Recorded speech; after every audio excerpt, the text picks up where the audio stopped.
1. Race officer speaking. Pressure coming here, pressure coming. We're 1.5 below. 2 dives here, boys. We're looking at 10.5 to 42.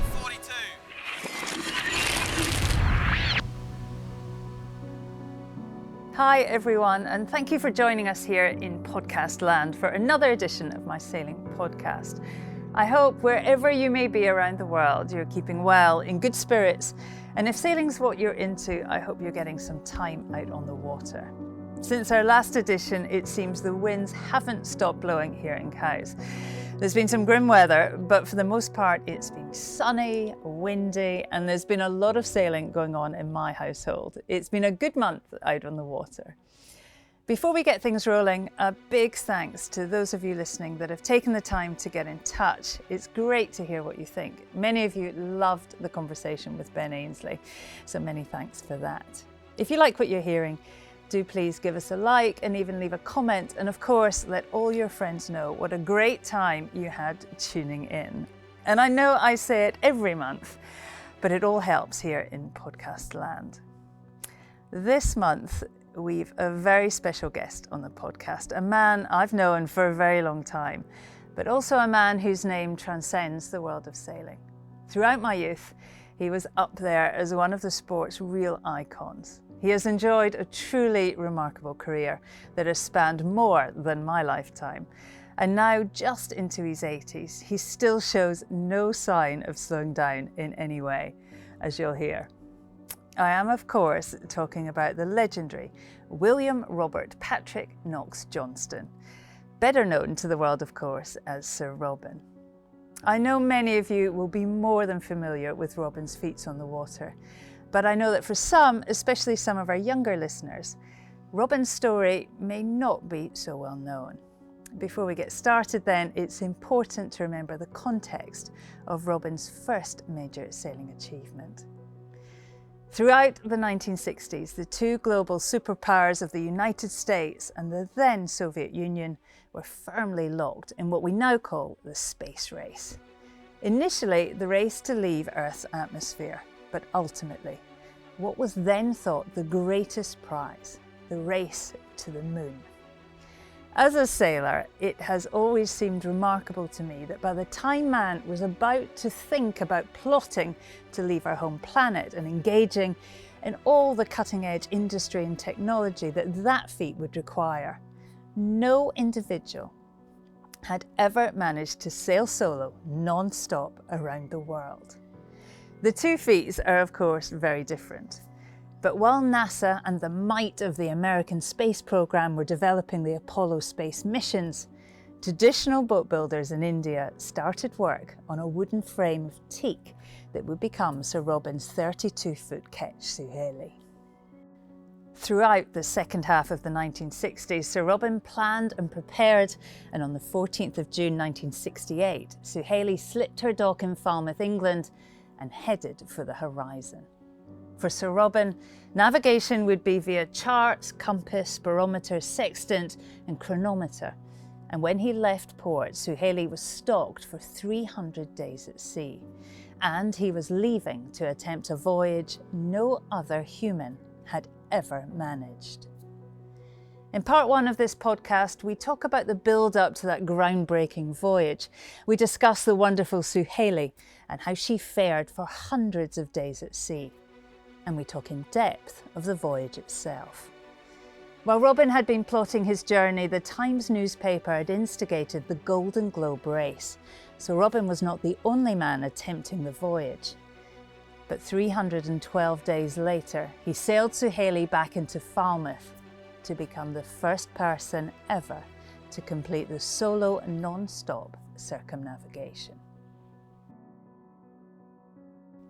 We talked to Robin at Portsmouth Sailing Club, who were very generous with their lovely club, just around the corner from Robin's home. So a big, big thank you to them. I hope you enjoy the time I spent with Sir Robin Knox Johnston.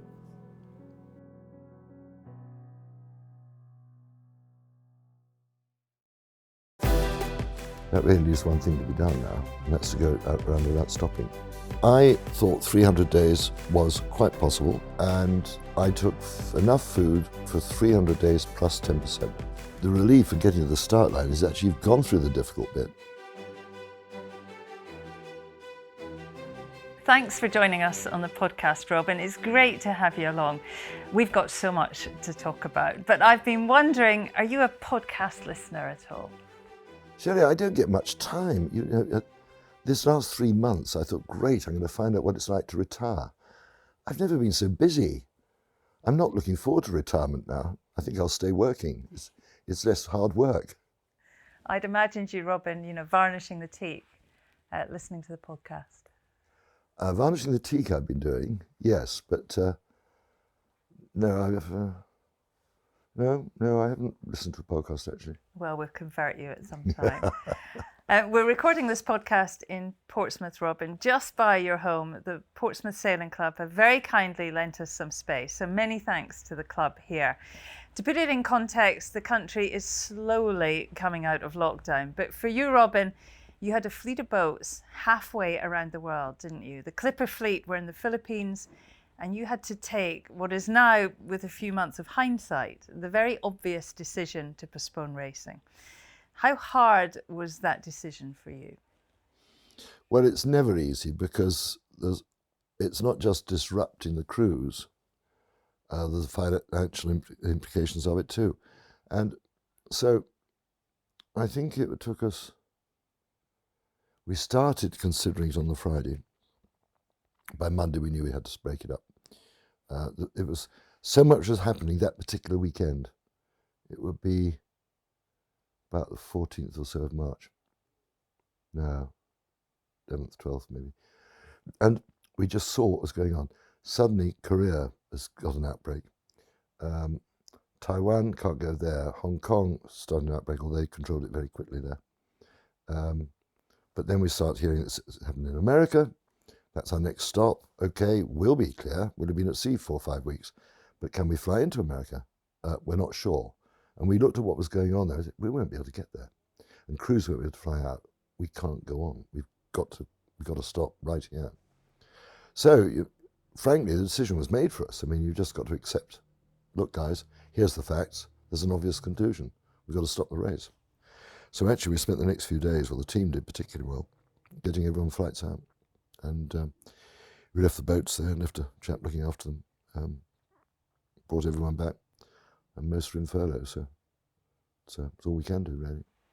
So what's the plan? You managed to get all the crews back to their relevant homes, and the race will restart then, avoiding the worst of the Southern Hemisphere weather later in the year, with a big impact, I guess, on the next race too.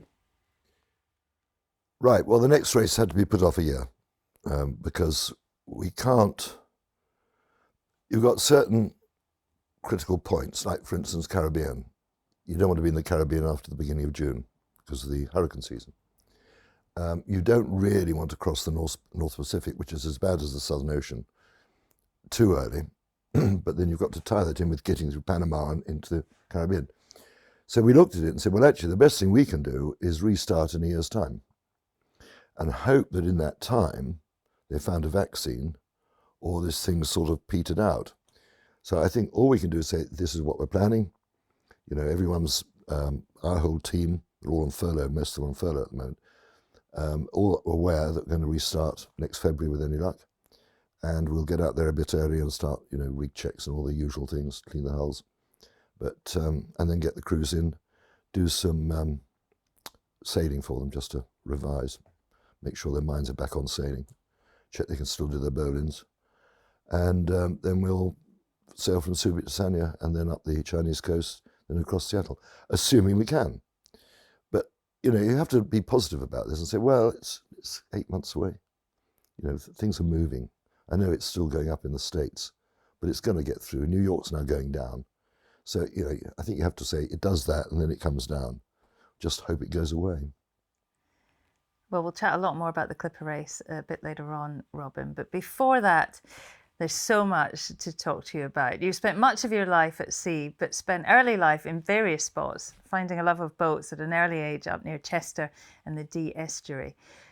What were your very early sailing adventures? Oh, my first venture was I was 4 and I decided to make a raft. I wanted to get afloat, and I got hold of an old orange box and I nailed it together, slatted it together, and I carried it all the way down to the D, wasn't that far, launched it and stood on it, and it sank.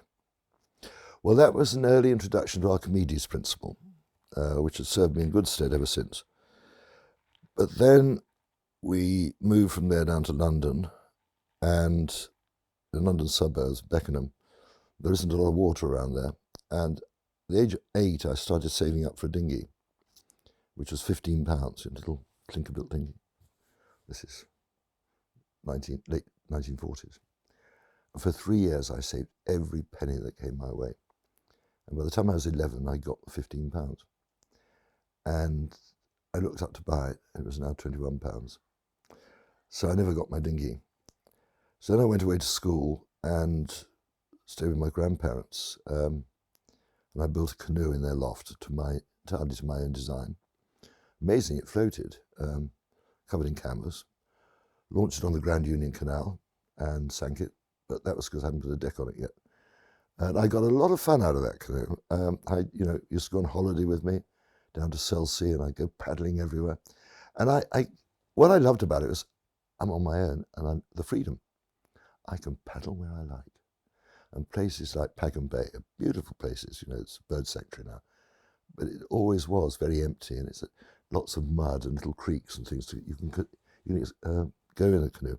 So I had that, and then school got a bit more serious, and because when I was 17, I joined the Merchant Navy.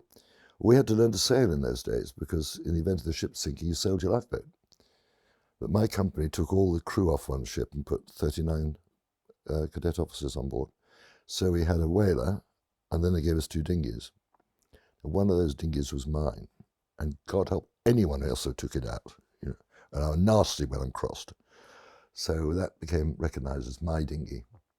And I had my particular crew who claims that I capsized him in every port east of Suez.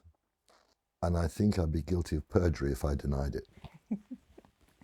It's funny that you mention you're not a good person when you're cross, Robin, because I read somewhere that one of your ancestors was the last pirate hung on the west coast of Scotland.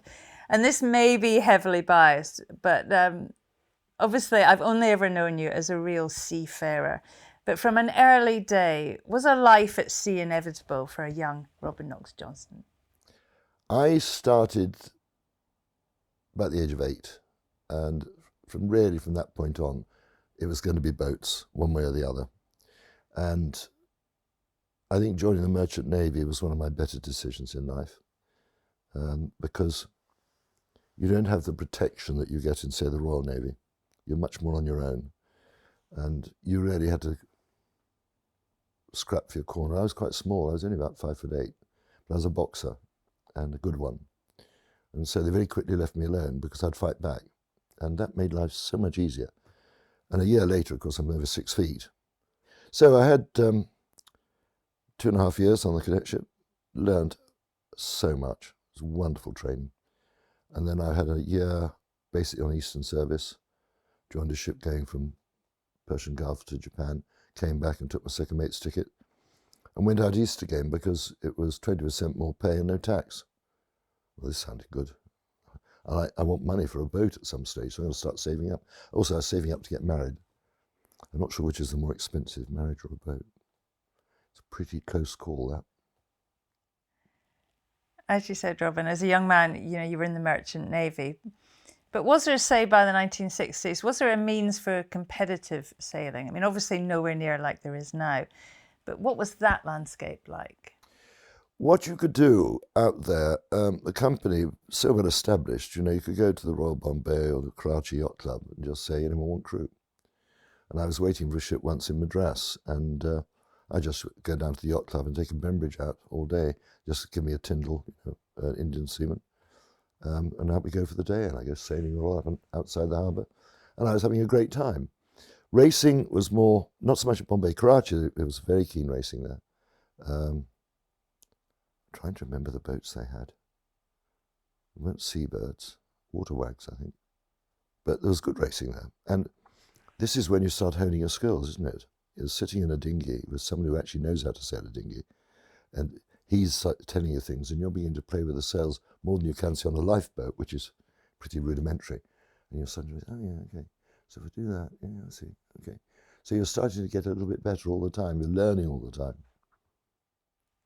As you say, you were in India for work, and with some pals hatched plans to build a boat and sail her back to England. And the end result was, of course, the wonderful Suhaili, built from Indian teak, from designs you'd bought via post, no internet, of course. We'll talk a lot more about her as we go, but just give us a little idea, Robin, of how Suhaili came to be. With three of us, I was by then second officer and two third officers. One had been on cadetship with me. And we were on the same ship. We started talking about, we narrowly missed a dhow one night between Muscat and Karachi. And of course they don't have lights, but we saw it flickering light. We managed to dodge it, and we just started talking. And I was doing the 12 to 4, and he was doing the 8 to 12. So we used to meet at midnight, and we'd chat for a bit. And then slowly the idea developed, end of a contract, let's buy a dhow and sail it home. So I wrote to Alan Villiers, who I'd never met. And so out of the blue, he gets a letter from his unknown second officer saying, what do you think about this idea? He wrote me a 3-page letter back saying, basically, don't do it, because you'll never sell the boat. And he said, I suspect you won't have any more money once you built it. And he'd done a trip on it. I spent a year on one, Sons of Sinbad, brilliant book. So we took his advice, looked around for boats, looked around for places to build boats. And the choices were Karachi, Bombay, or Hong Kong. But we needed plans. So we wrote to a firm in Poole for some plans, and they sent the wrong ones. Not the ones we'd ordered, but then we looked at it and thought, that's seaworthy. Doesn't look very different to a lifeboat in many ways. Well, look, we're running short of time. Let's build this one. So that's really how Suhaili started. And then we've got quotes. And Bombay won, really, because the price is about the same as Karachi, but we were based there. So we're in Bombay 1 week in 4. And if I wasn't there, Peter was. And so we could actually keep an eye on the build and go and work on it ourselves. So that's why she came to be built in Bombay. Well, as is often the case, Robin, life gets in the way of things. It took 3 years before you could finally sail Suhaili into Gravesend, down the River Thames, of course. That was early 1967, and it was around that time that there was talk of a big transatlantic race. What was going on in offshore sailing at that time?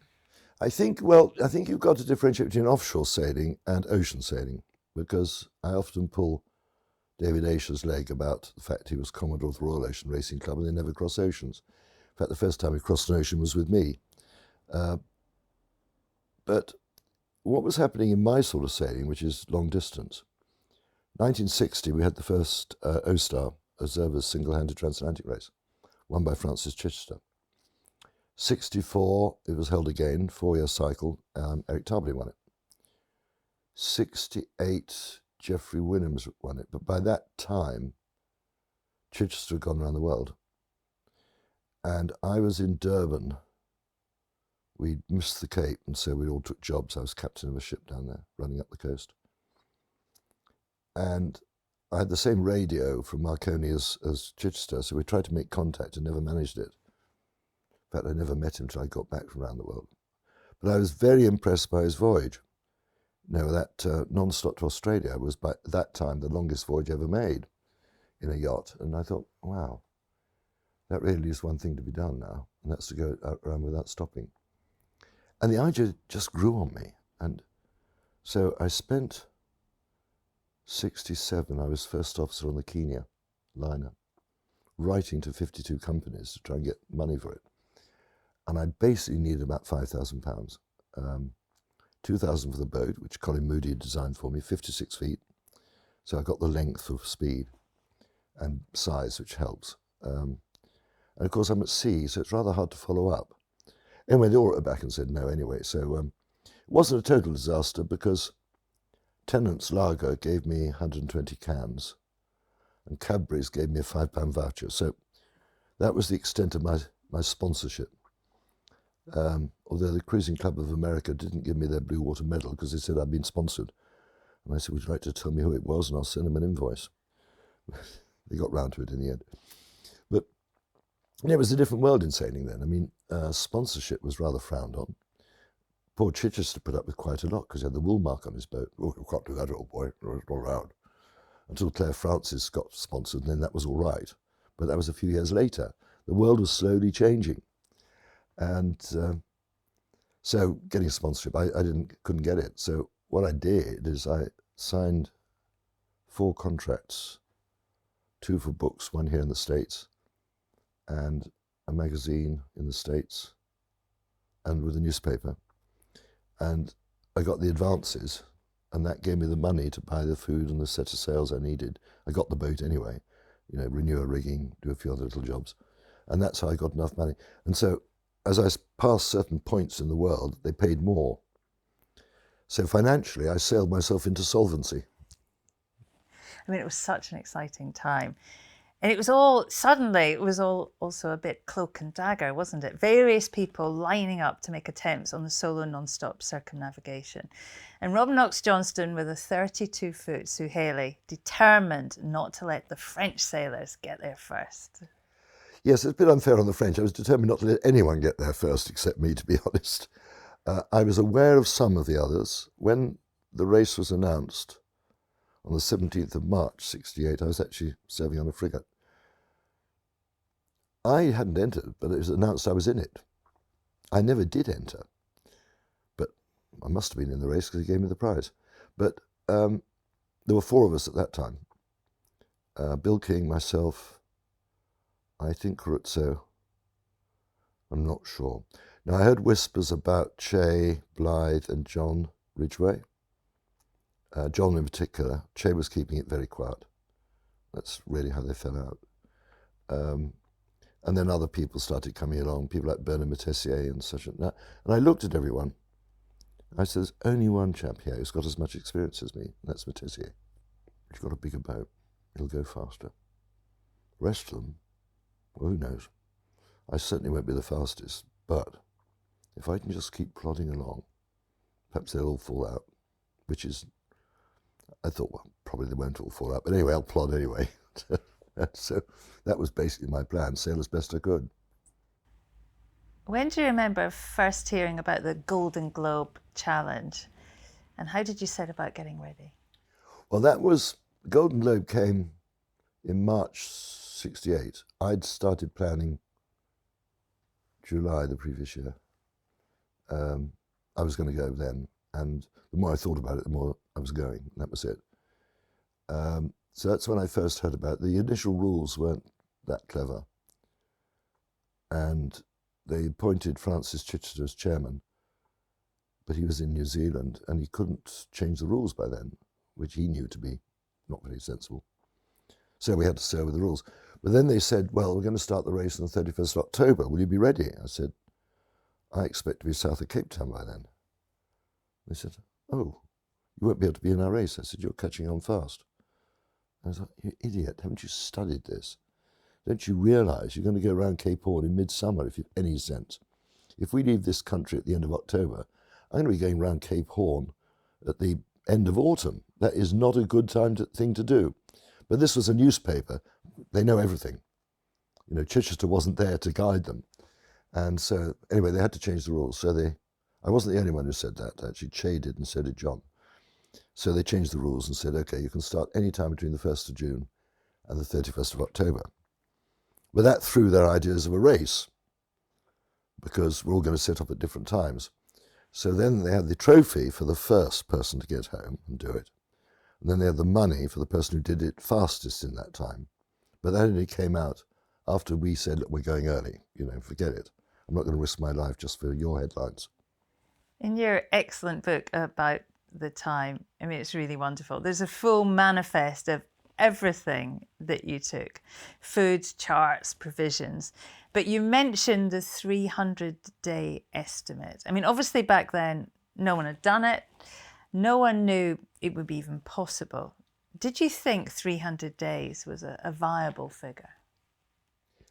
Yes, I did, Shirley, because when I sailed Suhaili back from Cape Town to London in 66, 67, that was extremely good training for it because I got a very good idea of the sort of average speed I'd get out of it. More than that, there were 3 of us. It gave me a very good idea of what provisions I might need. We took 77 days, in fact. But, 3 of us, okay, just multiply that up. So I thought 300 days was quite possible. And that was a line for slowing down in the doldrums and that sort of thing. And I took enough food for 300 days plus 10%. And that was my reserve. And actual fact, I was back in 312 days, but I still probably had enough food left for a month. So I'd have been all right for food. But I don't think people grasp the fact, actually, I was quite an experienced ocean sailor by then. I'd done over 20,000 miles. That's a lot in ocean sailing experience at that time. How did you feel when you thought about that long, about 300 days all alone? Hardship and life on board, I'm sure you were looking forward to that, but the whole thing, being all alone for that long, was that a worry at all? Do you know, I never even thought about it. I was so fixated on doing this. So it's single-handed, so I'm going to be alone. Okay, let's get on with it. I remember journalists saying to me, how are you going to manage on your own? I said, don't know. He said, well, I mean, have you done anything? I said, look, if I'm back in 2 weeks, I'm not managing. Otherwise, I'm going, all right? I mean, there's a lovely phrase you've written about Suhaili, that she has a habit of turning spectators into helpers. I mean, you had a lot of help, didn't you, for the voyage? It seems you thought of everything. I remember being appalled at reading how you had to peel labels of 1,500 tins of food and then colour code them to know their contents and varnish them before stowing them away. I mean, provisions weren't available like they are today. How big a task was just getting to the start line? I think anyone will tell you the relief of getting to the start line is actually you've gone through the difficult bit. The difficult bit is getting your boat, getting your sponsor if you need one, working out exactly what you need, all the planning, preparation, food's just one aspect of it. You just sit there thinking, what if that breaks? What's my backup? Okay, I better take a spare. And so you go through everything and you keep going through it in your mind. You're walking around a ship, you're on your boat, you're thinking, if that breaks, I better do something about it. Because I had Suhaili down here in Portsmouth when I was on the frigate. I'd work on it when we were in port. And so I've got plenty of time to think about it. And all my store lists were printed on the Bridge Wireless Office typewriter because I was the communications officer. So I was writing out all these lists, getting prices for things, trying to do all this while also being a watchkeeper on a frigate and running a division, which was great. But it was, I did have that time to think about it. And I think the point that people forget is I got a lot of experience to draw on. So I was probably luckier than most, in fact. I only got battery acid in my eye, and for a week I couldn't see. But of the 9 who started, there were only 4 of us left. Suhaili? Suhaili? Is that you, Suhaili? I was one of the 12 who knew the truth.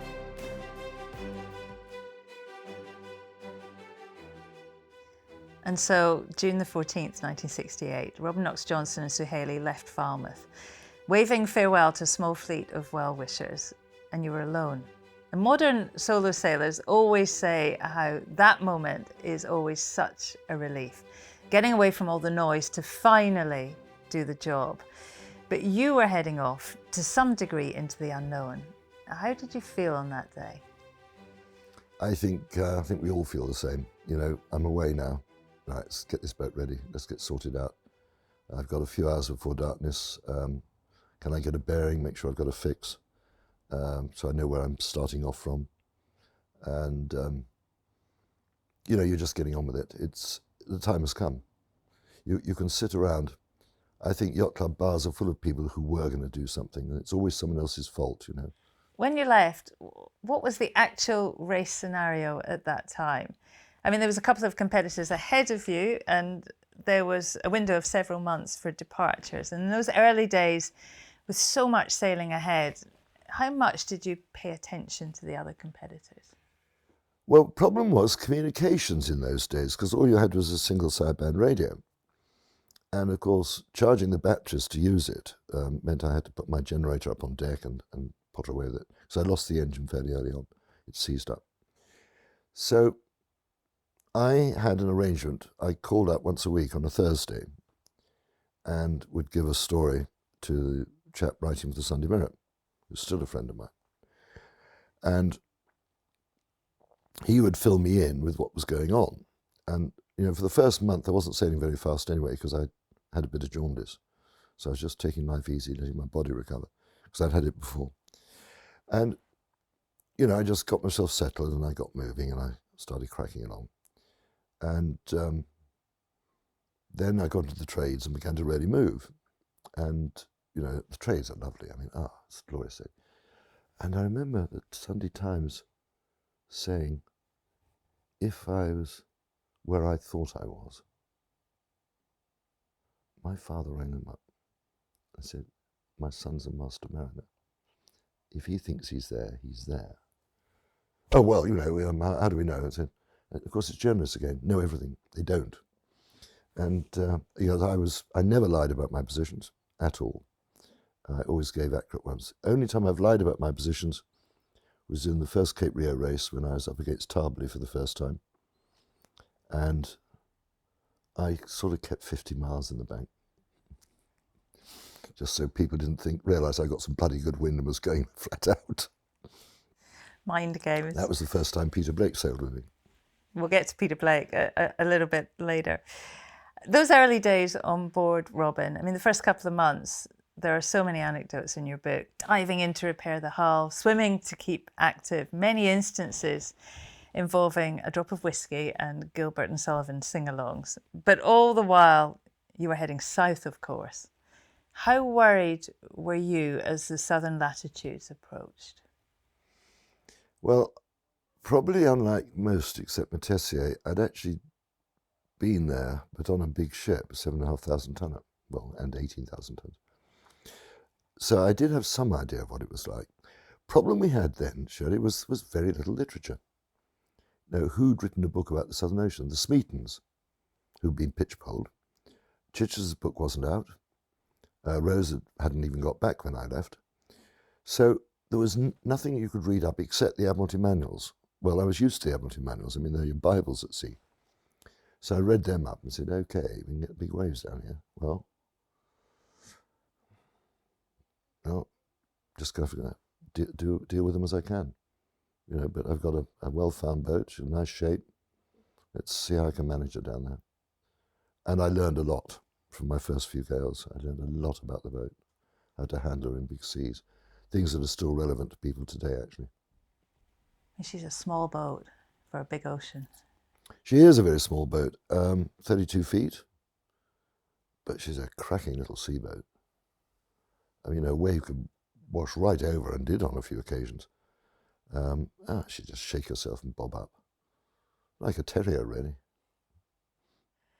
Once in the south, Robin, things began to get trickier, didn't they? I mean, multiple times you mentioned how tough, how frustrating it was to always, I mean, for us, it's really hard to visualize, way more so when you think of the technology at your disposal.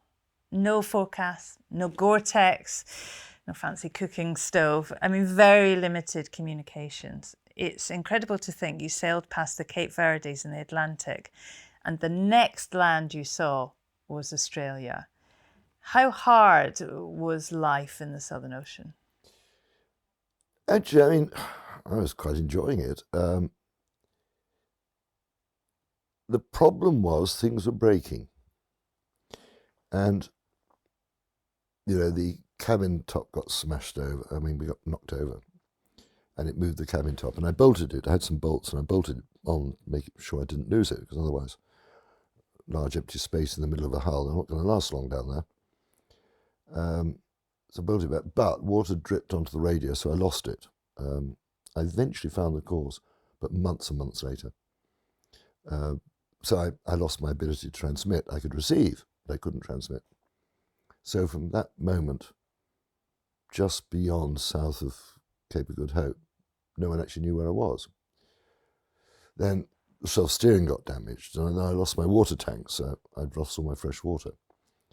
I only got battery acid in my eye, and for a week I couldn't see with it. And then I got my first really big storm, and I did what I'd done on the previous trip in the Atlantic when we had a gale. Just took all the sails down and left her. Well, so Haley swings round, beam on. Now that is not clever. You can't do that, you'll get rolled. And I realised, and the waves were hitting, it was sort of a percussive wave. It was like an anvil being swung at the hull. And you could hear this crack, and you think, Christ, she's not going to take this much longer.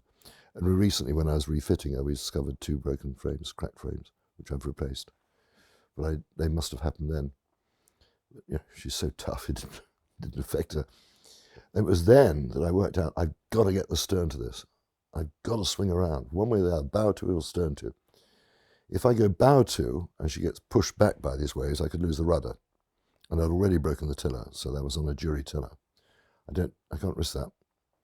I've got to put a stern to it. And I think it was easier to put the stern to anyway. And my last purchase before I left, £17, I bought 720 feet of 2-inch polypropylene. Best investment I ever made.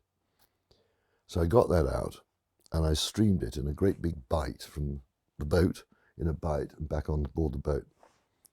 And she just strung stern to, and she just lay there.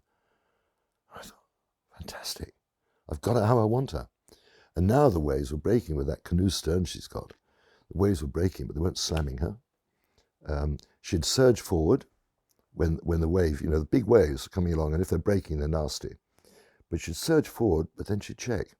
There was enough give to avoid the slam, but enough braking power to stop her rushing down the front and broaching in front of the wave. Because this recent Golden Globe race, 5 boats dismasted down there. And I did a little report on that because I studied it. I said, this is a common factor. And it was. They weren't holding the boat. They were letting her run. And it's not the way to do it. You've got to check the boat. So I learned that. My first really big storm down there. And I had to do something. We couldn't have gone on like that. And that's what came to mind. I'd probably read it somewhere, heard about someone using warps, and it stuck in my mind. Boy, it worked. Thank goodness. I remember interviewing Michel Dishwayo, the professor of ocean racing, about what's the way to prepare, I guess, for an ocean race. And he said, in your mind, you have to accept that something will go wrong every day. And if you start the race knowing that, and you train for that, then it's a lot easier. And when I hear you list, Robin, all the things that happened, did it feel like that every day there was something to deal with? Yeah, and gooseneck breaking, spending 2 days with a hand drill, cutting a 1-inch diameter hole to replace it through steel 1/2 inch thick. But I'm with Mish on this, actually. I think he's absolutely right. And if you go with that attitude when you start out, you're not so, morale isn't damaged when something does go wrong. You just say, oh, that's today. Bastard. Right, I've got to fix this now. What else am I going to do? Oh, I better put some stitches in that sail before it rips further. There's always something to do, isn't there, around a boat? How often do you do a shackle check? I don't know. I used to do them morning and evening. You go and check the boat in the morning and check in the evening before it got dark. Go around, check all the shackles tight, everything holding, just do an inspection.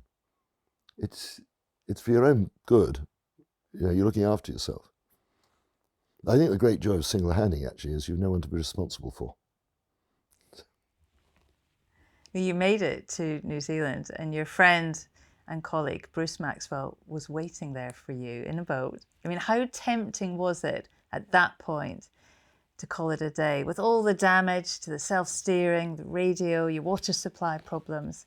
There you were chatting to your mate, presumably only an hour or so away from a beer, a steak, and some warm, dry clothes. I had no intention of pulling in. My brothers just found amongst my mother's paper, the letter I threw to the Melbourne pilot vessel. I sent letters home, and there's my letter. And I got it 2 days ago. I'm just reading through. And there's the list of things I wanted to bring down to Falmouth when I get back. You know, I'm not pulling in, I'm carrying on. Melbourne, I suddenly appeared off Melbourne, and of course the news got back. Okay, he's still alive. What's his plans? Heading towards New Zealand. Okay, carrying on. Got various little messages. Kiwis were great, really, because they realised I couldn't transmit, but they'd send me the messages anyway.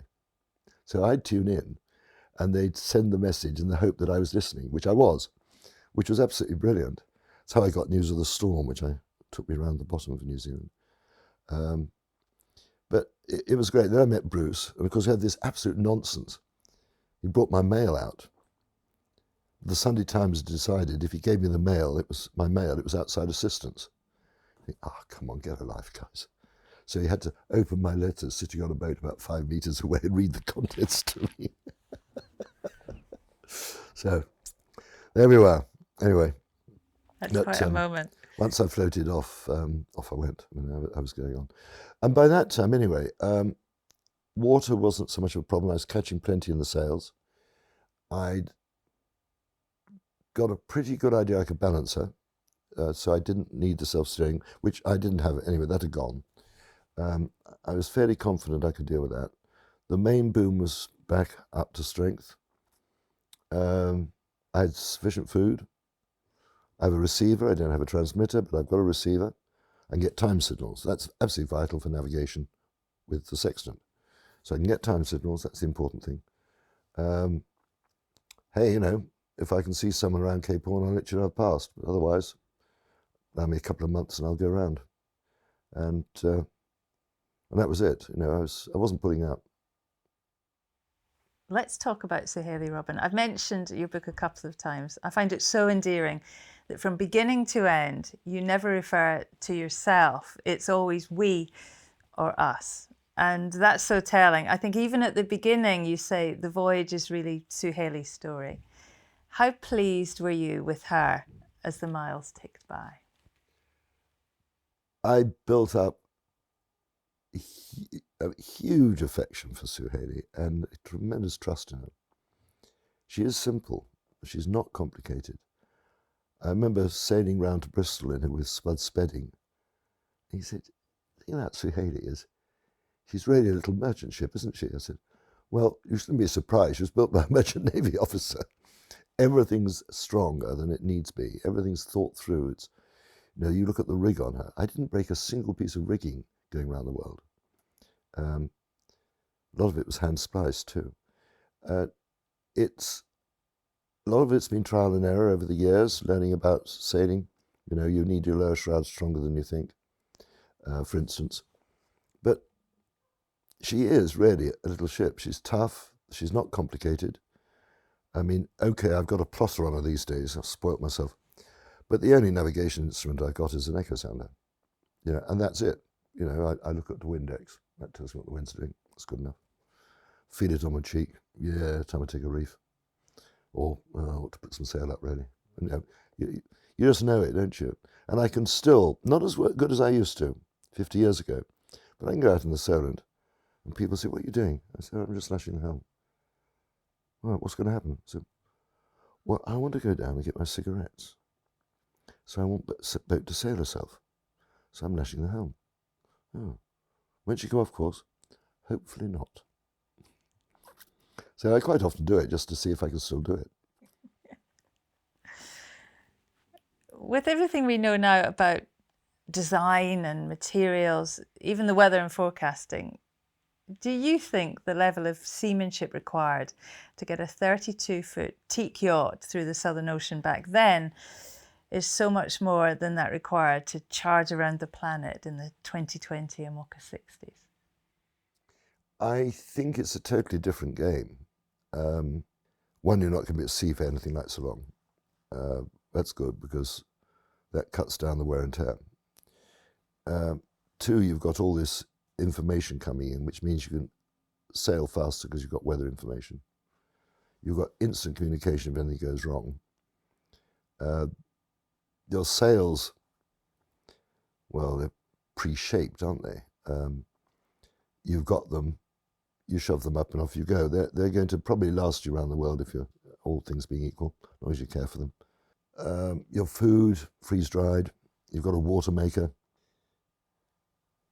But the disadvantage is, of course, you've probably got a sponsor you've got to look after, which means you've got to tune up your radio and talk to journalists all the time. And they ask you to call them up at a time which is extremely inconvenient, but you've got to do it for your sponsor. So that's what the modern sailor has to put up with. But I mean, actually, I've been over Alex's boat, his new one, which is an amazing machine. He doesn't need to go on deck hardly. Quite an amazing machine. Some clever ideas in it too. And I've seen it out forwarding. I mean, wow, what a ship. But, like last weekend, I watched Ben forwarding.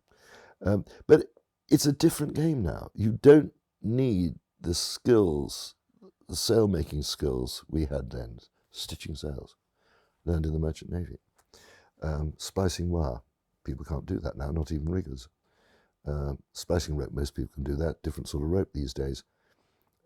People are used to their rope they might chafe, but it won't break. Whereas in those days, there weren't man-made fibers. So using sisal or manila, and eventually it will go. I did have polypropylene, but didn't have the strength and reliability. Just served my purpose.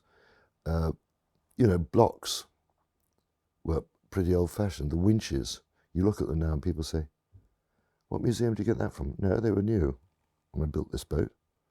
You mean they've been on the boat ever since it's built? Yes. And they still work. Right. That shows you they were well made in the first place. And everything's like that. It's a different game.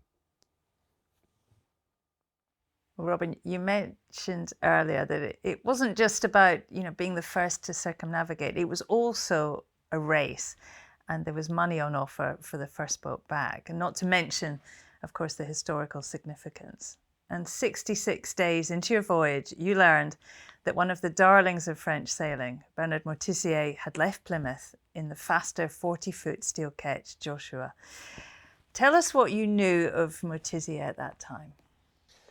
Well, what I've been able to find out about Moitessier was he'd sailed the Southern Ocean before. He was one of the very few who'd done it. So he had that experience, and that was useful. On the other hand, he was prepared to go back down there. So I looked at that as a positive. I thought, well, okay, this chap's been through it, but he's not terrified of it. Okay, so perhaps I don't need to be terrified of it. My real concern was he got the faster boat, and he knew that boat very well. And it was going to be a question, could I keep sufficiently ahead of him? Would I be able to hang on to a lead, which I got, and hope that, no, I didn't want him to get into trouble or difficulties, but hope that somehow I just managed to sail fast enough to keep ahead of him. And that's really what my thinking was. So there was that pressure on me to keep the boat moving all the time. I found out where he was off New Zealand, and he was about 4 weeks behind me. Yeah, about that. So halfway round, he's more or less halved the gap. But he'd been slowing down. And in fact, we found out later, 3 weeks behind me at Cape Horn. He had slowed down a lot. And apparently he met some fishermen off Tasmania and said, where was I? And they said, I'd left New Zealand 4 weeks before, and apparently it's finished. It's interesting, isn't it? I mean, did you have the feeling then that, this race was on? I mean, did you feel more pressure? Yes, but against everyone. All right, off New Zealand, I discovered that most guys had pulled out. I learned about Nigel Tetley in his trimaran, which I didn't think was suitable. But he made a tremendous voyage, actually, in the end. I heard about this chap, Crowhurst. I'd never heard of him. King was out by then. Fougeron was out by then. Che was out. John was out. Caruzzo was out. So of the 9 who started, there were only 4 of us left, of which 3 of us got into the Southern Ocean. My admiration really was for Tetley, because a 40-foot trimaran down in those seas. I thought that was a brilliant effort. And he so nearly made it. Such a shame. Inevitably, Robin, thoughts turned to home, but weather forced you away from the Falklands, so no radio contact was established until communications off the Azores with a mobile tanker, who relayed your position, news of your well-being even, and back home to London. At that point, how were you feeling after almost 300 days at sea, almost home, and letting your family know where you were? Well, the problem was, I didn't know that message had got through. So it was Easter Saturday. And it was about 7:20 in the evening. In fact, 20 to 9, my brother picked up the phone to be told. So the chap on the mobile at me got that message straight through to Lloyd's, who got through to home and told the papers. They actually stopped the Sunday Mirror. They stopped printing and changed the front page. Amazing. Must have cost a fortune. But I listened in the next morning on the receiver to the BBC, and there was no mention of it at all. So I just assumed, well, they haven't reported me. I think it was just the normal BBC not interested in saying anything, really. And I'm not maligning, I'm being frightfully honest there. But so I didn't know for another at least a week when I ran into this French merchant ship and called him up and said, MIK, please report me to Lloyd's. And he came back and he said, it's Yacht Suhaili reported missing. And he said, yes, you are missing. What do you mean? So I asked him where Matessia was, and he said, in the Indian Ocean. I thought, absolutely not. No way. No way. But he knew I was missing. He didn't know or didn't say that I'd been reported. So I still didn't know if everyone at home knew where I was. I now knew that if he was accurate, there was no reason why I shouldn't. I was going to be first in. But I had no idea if there'd be anyone expecting me, because no one had heard from me. Of course, in fact, it was building up down there in Falmouth, and there were some very funny stories too about all that. We'll get to Falmouth. We're not quite there yet. You did speak to your family though, didn't you? I mean, there's a story in the book that through a radio relay station, it must have been so surreal. As you were getting nearer to home, almost 2 weeks away, talking from Suhaili, and the operator asked if he could put you through to anyone and dialed your mum's phone number. And there you are talking to your family after 300 days at sea. I've been fiddling with this radio for months, and I'd found something that had corroded, and I thought, if I can solder that, I might just get this thing working. I didn't have any solder, so my nav lights are gone, so I melted the bottom of a nav light and used that as solder, which worked. Trouble was, it kept blowing the fuses. So I called up Baldock, which was then the long-range radio station in Britain before it moved to Portishead, and I got through. Oh, that's good. Anyone you'd like to talk to? And he was quite funny on it. Suhaili? Is that you, Suhaili? I mean, he was so sweet about it. I said, yes, please, I'd like to go through to home. And he put me through. I couldn't believe it. But it wasn't going to take long before the transmitter would blow and the fuse would go. And of course, people don't realise you've got a problem. So they think you've gone quiet for some other reason. Actually, I've gone quiet because the fuse has gone. And I ended up putting a nail in the fuse thing. I mean, I just wanted this damn thing to work. What did they think at home when the phone rang? And because you... Well, I think they were a little bit surprised, to be honest, because they thought the radio packed up. Well, it had. But I just fiddled with it. I thought I'd like to make sure someone's waiting for me. So I've no engine. I'll sail into Falmouth, so I'll just have to anchor and sort of use an Aldis to call up the signal station, which that I could do. It was my only means of communicating was Morse code. So I thought, well, that's what I'll have to do, and go and anchor somewhere and wait for people to realise I'm back here. That's so funny. You're worried about someone being there to catch your ropes. And actually, there was massive excitement, wasn't there, as you neared Falmouth? Planes, helicopters, motor yachts with family and journalists. And here you were, cocooned and alone for over 300 days, facing this mass of celebrations. What do you remember of your arrival? Well, the first thing was I'd rounded the Lizard and was coming up towards Falmouth, and they said, "What time will you cross the finish line?" I said, "About 9. They said, do you mind slowing up?" I said, "Oh, come on. Been at sea for 312 days. I want a pint, a steak, and a bath in that order. Why do you want me to slow up?" "Well, the Mayor and Mayoress are going to greet you, and the Mayoress is getting her hair done. So, and it's a 9 o'clock appointment. So if you could just slow up an hour or so, that was it." "Okay, I'll slow up a bit." So I slowed up a bit. The wind then changed, went round to the northwest. So now we're beating. Suhaili doesn't like beating. So it wasn't until 3:25 in the afternoon that I eventually crossed the finish line, by which time my poor dear's hairstyle was pretty damaged. But, you know, I was just trying to get myself across that finish line. BBC boat managed to hit me. Fortunately, I had a bleeper on it because I told them what I thought of them. Chichester was extremely embarrassed. He was on board. Nothing to do with him. It's the first time we met. And so, you know, eventually across the line. But what people don't get, I said, "All right, what's happening now?" "Oh," I said, "Where's my boat going?" "No, where's my boat going? Where was she going to tie up? You know, I'm worrying about my boat." Perfectly natural for a sailor. Of course, all these people rushing, "Wow, you know, press here, press here. Where's my boat going? For Christ's sake, give me an answer." "Well, we'll take you in tow." "Good. Right, do you want a tow line or shall I provide one?" "No, we'll have a tow line." "Fine, that's okay. But where's she going?" "Oh, we've got a mooring for it."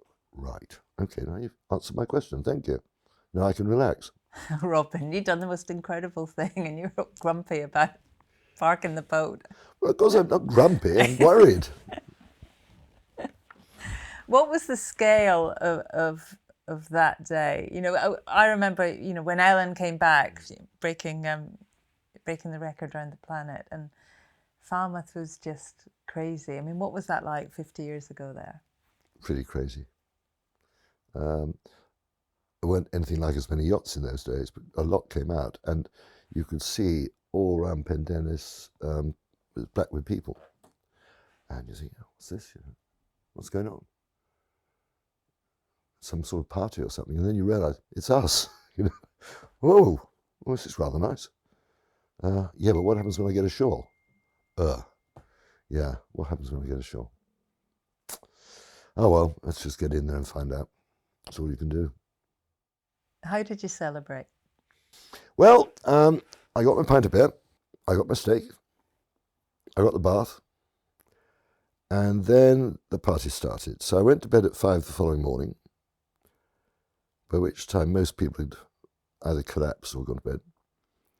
We did the same the next night, and of course I'm fine. I'm used to funny hours. But then I began to realise actually I needed to get a bit more sleep, and then there was, you know, making plans to bring her around to London. So, you know, starting to deal with that. I think the worst part of it was because I had no agent or anything. I had a literary agent, but I had no PR team or anything. I had just family and friends. None of the thing you get these days. And people kept coming up and saying, "Will you come and open our fate? Will you do this? Will you do that?" I said, "I can't make any plans at the moment, you know, but you're feeling friendly. You know, I haven't talked to people for so long, and you keep sort of just stopping yourself agreeing to do something, because then it's a pressure on you. And I don't need that. I've got a book to write. You know, that's my contract. I need to write that book." And so that was filling me, you know, get that book written. Then I'll take a breath and we'll see what I do next. But right now I need to get the boat round to London, get her sorted out, get her somewhere safe, and then sort the book out and get the book written. Were you surprised about how gripped the nation was with what you'd been up to? I suppose I was a bit, yes. It all seemed a bit unreal, to be honest with you. But I suppose because I'd been missing for some 5 months, you know, I'd sort of reappeared. I suppose that made it a better story in a way for the media. "Where have you been?" "Well, I've been sailing, actually." Well, Robin, while you were halfway around the planet around the Christmas time, Jim Lovell and the crew on board Apollo 8 became the first 3 men to return from a flight around the moon.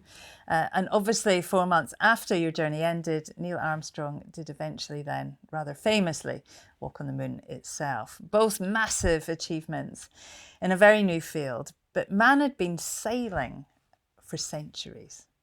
Why do you think a solo lap of the planet took as long to achieve as landing on the moon? And where do you think your achievement sits in man's great feats of exploration? I think pleasure sailing, I mean, a Cornish fishing boat, Mystery, wasn't it? Sailed from Cornwall to Australia. All right, they pulled into Cape Town. But so long voyages had been made. But in yachting, if you think about it, there were some transatlantic achievements in the 1800s. Slocum went round the world, stopping off, obviously, sensibly. I think people just thought that's just a bit too far. And it wasn't really till Chichester went and said, well, actually, I think we can get a yacht round the world, single-handed, and bring it back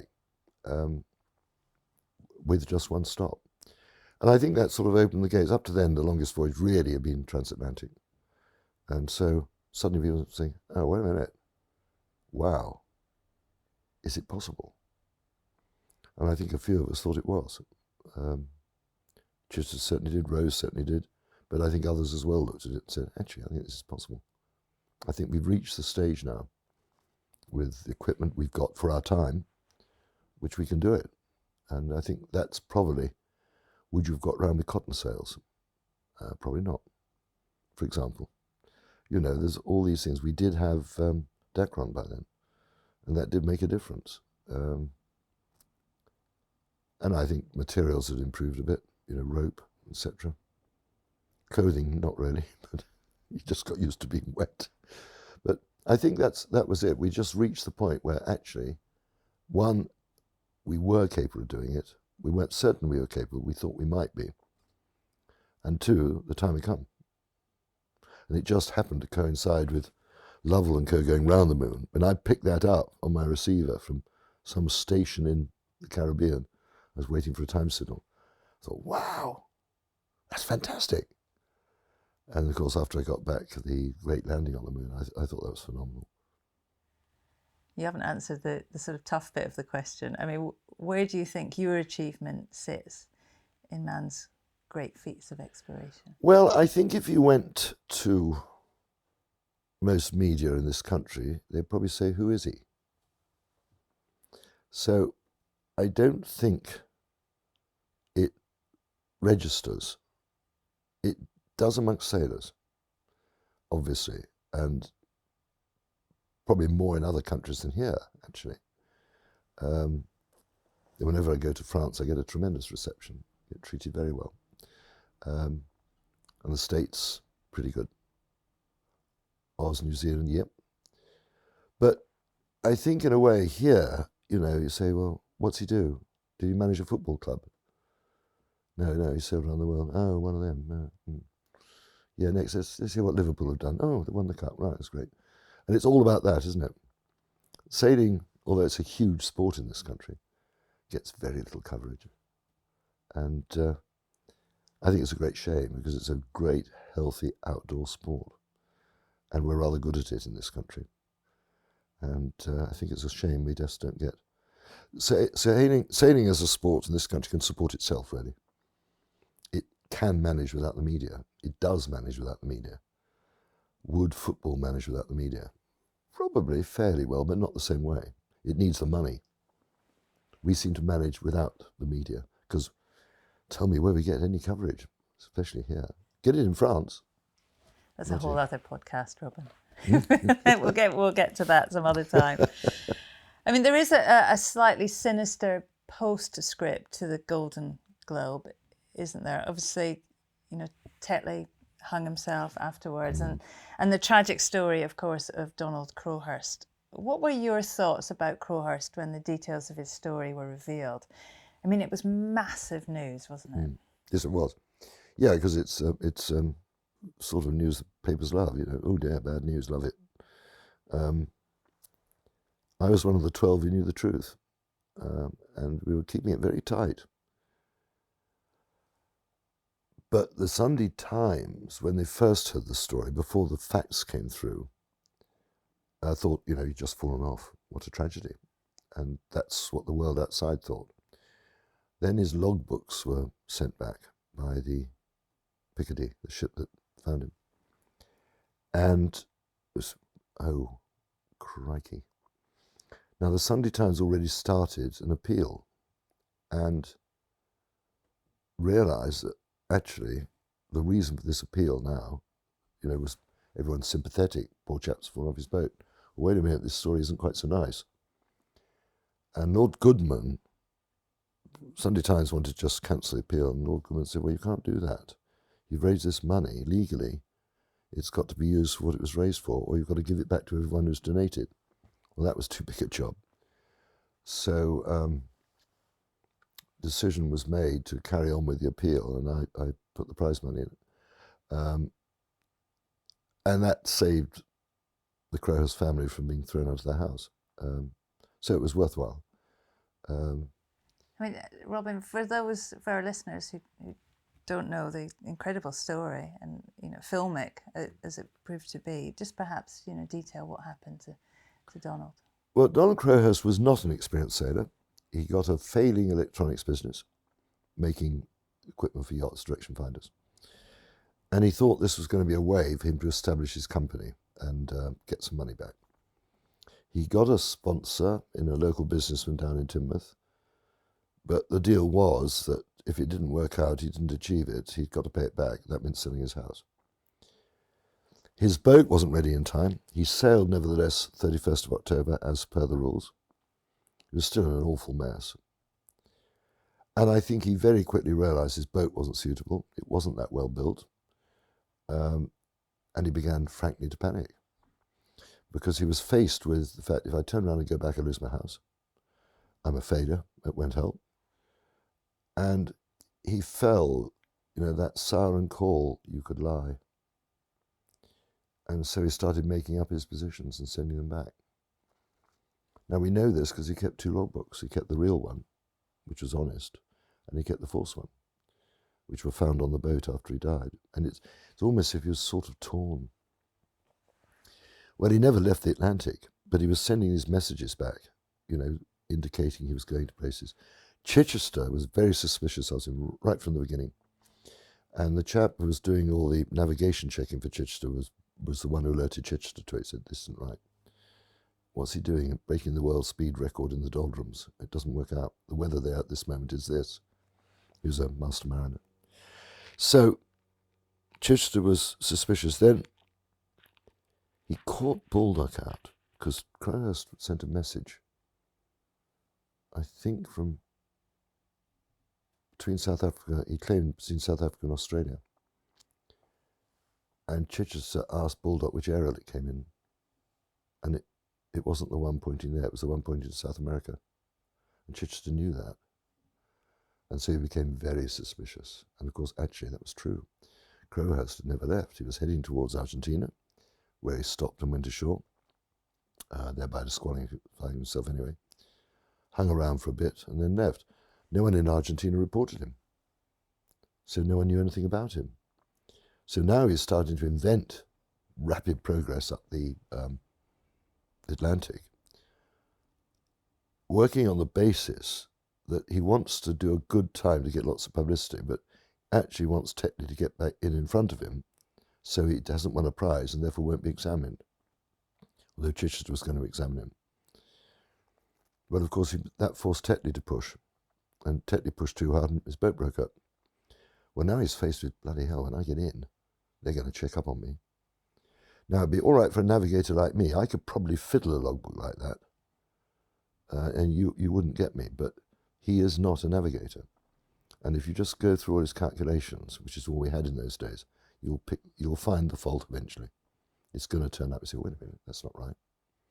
And that was going to happen. And he suddenly realised he would be exposed as a fraud. And I think he just couldn't take it psychologically. So eventually wrote some very peculiar things in his logbook, picked up his clock and jumped overside. Absolutely tragic story. 4 children, eldest was 12. Imagine going to school and people saying, oh, your daddy killed himself. Awful. Which is why actually I wanted to get quiet. So, so that people don't have to know the truth. Well, it was too good a story, wasn't it? Media weren't going to let that go. The story of Donald Crowhurst is indeed a tragic one, played out in that groundbreaking Golden Globe race of 1968-69. The Golden Globe must be one of the most documented stories in our sport, and if you're not familiar with it, I do urge you to get a hold of the excellent Peter Nicholls' book, A Voyage for Madmen. As far as sailing books go, it's right up there. It's been read multiple times in our household and is a very thorough telling of the race story. More specifically, Crowhurst's story was recently dramatised in the 2017 Colin Firth film, The Mercy, if you've not seen that. But I would also recommend a wonderful documentary from 2006. It's called Deep Water, made by documentary heavy hitters Darlow Smithson, using lots of original recordings and wonderful onboard film footage from the race. It's around online and very definitely worth watching. And of course, for the real inside story on Robin's voyage, give his book a read. It's fascinating. A World of My Own, another all-time great sailing book. Well, there is much to enjoy from Robin in part 2. It's already available online and has much more chat from Robin as we discuss his Jules Verne Trophy attempts with the legendary Sir Peter Blake, his Amoca 60 campaign around the world while in his 60s, and of course the Clipper race, his open to all crude around the world racing experience. As ever, please let me know what you think about the podcast at Shirley Sail on Instagram and Twitter, and just me on Facebook. And please try to like, review and subscribe on whatever platform you're joining us on. It would be great to know your thoughts on Sir Robin and to know how you've enjoyed any of the other podcasts we've been making. While you're online and on my social media channels, take a look at the video we posted to promote the podcast, as Robin talks about his love for his boat Suhaili, which he still sails. And while you're watching it, just remember that he lived on her without pause for over 300 days in the toughest sailing waters on the planet. It really puts his achievement into perspective. As ever, this podcast has been brought to you by the dedication of our wonderful producer, Tim at Vertigo Films. Big thanks as ever to Tim, you're a star. Until next time, thank you so much for listening and sail safe, everyone.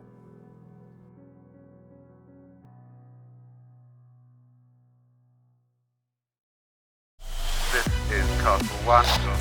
Race officer speaking. Pressure coming here, pressure coming.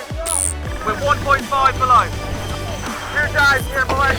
We're looking at 10.5 to 42. This is Castle 1 standing by. Out.